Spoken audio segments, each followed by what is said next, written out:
খুব ছোটবেলা থেকে এখন পর্যন্ত আমার ফেভারিট লিস্টে আছে নুডলস। তো স্ন্যাক্স হিসাবে নুডলসের উপরে মনে হয় না আর কিছু হতে পারে। আমার কাছে তো নুডলস অনেক মজা লাগে। তো আমি আজকে একটু ভিন্ন ধরনের রেসিপি আপনাদের সাথে শেয়ার করছি। আমি আশা করি আপনাদের ভালো লাগবে। আজকের এই নুডলসটা আমি রান্না করব চিংড়ি মাছ দিয়ে। আপনারা প্রথমেই দেখতে পাচ্ছেন আমি পেঁয়াজ কুচি, মরিচ কুচি আর সাথে চিংড়ি মাছ দিয়ে দিয়েছি। যেভাবেই আপনি নুডলস খান না কেন এভাবে পেঁয়াজ আর মরিচ তো প্রথমেই ফ্রাই করে নিতে হয়। তো আমি এটা আর দেখাইনি। আমি এখানে সাথে 6 পিস চিংড়ি মাছ খোসা ছাড়িয়ে অ্যাড করেছি আর সাথে দিয়ে দিয়েছি 1 পিস ডিম। যেহেতু আমি আজকে নুডলসটাতে চিংড়ি মাছের ফ্লেভারটা একটু বেশি থাকবো, এই জন্য একটা ডিম ইউজ করেছি। আর না হলে আমি 2 প্যাকেট নুডলসের জন্য 2টা ডিম ইউজ করতাম।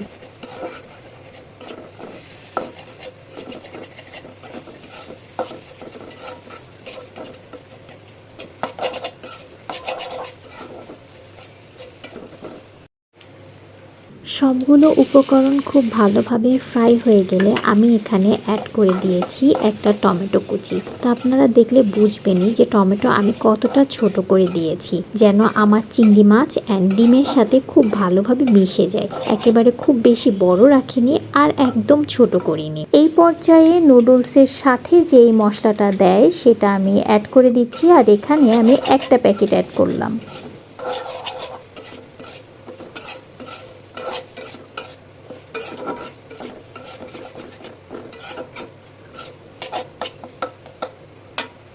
এখন আমি অ্যাড করব নুডলস। আর নুডলসের সাথে আমি কিন্তু আলুও দিচ্ছি। প্রথমে আলুটা সেদ্ধ করে নিয়েছিলাম, তারপরে নুডলস দিয়েছি। তাহলে একবারই পানি গরমের মাঝে কিন্তু আমার সবগুলো হয়ে গেল। শুধু যে আলু দেওয়া যায় সেটা না, আপনি বিভিন্ন ধরনের সবজি দিয়ে কিন্তু নুডলস খেতে পারেন। আমি ফুলকপি, সিম, গাজর এগুলো সব কিছু ইউজ করি। সো আপনাদের কাছে যেই সবজিটা মজা লাগে সেটা কিন্তু দিতে পারেন। অ্যান্ড এই মোমেন্টে আমি আবার একটু লবণ দিয়ে দিলাম অ্যান্ড সাথে ওই যে আর একটা যে মশলার প্যাকেট ছিল ওইটা দিয়ে দিচ্ছি।